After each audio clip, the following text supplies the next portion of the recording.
అందరికీ జై శ్రీరామ్ అండి. Welcome my channel.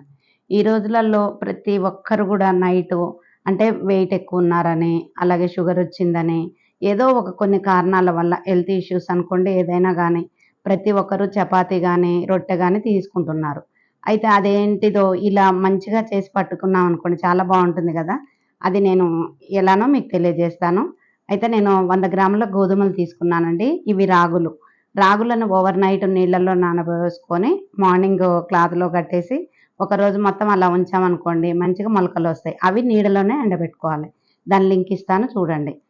ఇప్పుడు అవి తీసుకున్నాను ఒక గ్లాస్. అంటే ఈ మొత్తం ఎంతున్నాయో చూడండి మీరు.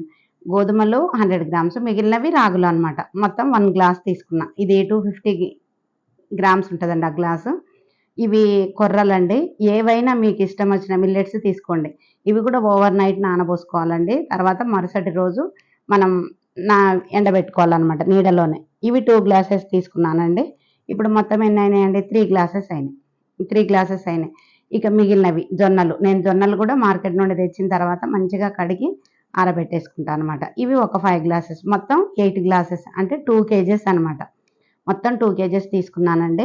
ఇలా మల్టీగ్రెయిన్ పట్టించుకున్నామనుకోండి చాలా బావుంటుందండి. ఆరోగ్యానికి చాలా మంచిది. ఎవ్వరైనా తీసుకోవచ్చండి ఈ రొట్టెని. ఇవి కొంతమంది ఇలా మెత్తగా మనం పట్టించుకున్న తర్వాత, ఈ రొట్టె కొంతమంది వేడి నీళ్ళని పోస్తుంటారు. అవసరమే లేదండి. అప్పటికప్పుడు ఎంత క్వాంటిటీ గావాలో దాంట్లో కొంచెం చిటికెడంత ఉప్పు వేసేసుకొని, కొన్ని కొన్ని వాటర్ పోసుకుంటూ కలుపుకోవాలి. కొంతమందికి అంటే కొందరు చాలా తేలిగ్గా చేస్తుంటారు రొట్టెని.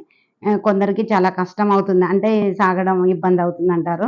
కానీ నేనైతే బాగా స్పీడ్‌గా చేసేస్తానండి రొట్టెలు. మాకు ఎవ్రీడే ఈవినింగ్ సాధ్యమైనంత వరకు నైటు 2 రొట్టెలు చేసేస్తుంటాననమాట.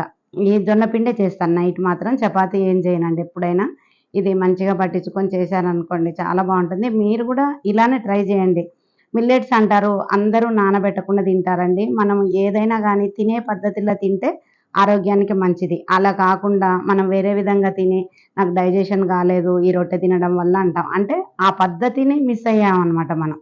ఇలా మంచిగా చేసేసుకోవాలండి తడి క్లాత్ మీద. చేసుకున్న తర్వాత ఇనుప పెంకను వాడండి. నాన్ స్టిక్ వద్దండి. ఇది పెంక వాడి బాగా హీట్ రావాలండి. ఇలా నీళ్లు చల్లగానే సౌండ్ రావాలి. ఆరిపోవాలనమాట. అప్పుడు పెంక మంచిగా కాలినట్టనమాట. ఇప్పుడు మనము ఆ రొట్టె వేసేసుకోవాలి. క్లాత్‌ని నిదానంగా తీసేసుకోవాలి. వెంటనే అట్ల కాడ పెట్టి తిప్పొద్దండి. కొంచెం నిదానంగా తీశారనుకోండి వస్తుంది. ఏంటి రొట్టె చేయడమే ఇంత చెప్తున్నారంటారా కొందరికి. ఇవి గూడా కొంచెం కష్టమవుతుంది గదండీ స్టార్టింగ్‌లో. అందుకని ఇంత వివరంగా తెలియజేశాను. చూడండి మంచిగా పొంగుతూ ఉంటుందండి. రుచి కూడా చాలా బావుంటుంది. ఇది మరుసటి రోజున్నా గూడా చాలా రుచికరంగా ఉంటుంది. మనం వేడి వేడిగా తినాలని గూడా లేదండి. నేను భజనలకు వెళ్ళేటప్పుడు 5:30కే చేసి అక్కడ పెట్టేసి పోతాను. నైట్ నేను వచ్చే వరకు 9 అవుతుందండి. అప్పుడు కూడా తింటాను. చాలా బావుంటాయండి ఇవి రొట్టెలు. అప్పటికప్పుడు చేయాల్సిన అవసరం లేదు. మీరు కూడా ఈ మెథడ్‌లో పిండి పట్టించుకొని మీరు కూడా చేయండి. ఎలా వచ్చిందో కామెంట్‌లో తెలియజేయండి. మీకు ఈ వీడియో నచ్చితే లైక్ చేసి షేర్ చేయండి. అలాగే సబ్స్క్రైబ్ చేసుకోండి. ఏ కర్రీ అయినా ఆల్మోస్ట్ పెరుగున్నా గూడా దేనితోటైనా తినండి. సూపర్‌గా ఉంటుందండి. మీరే సూపర్ అంటారు. ఓకే. Bye bye.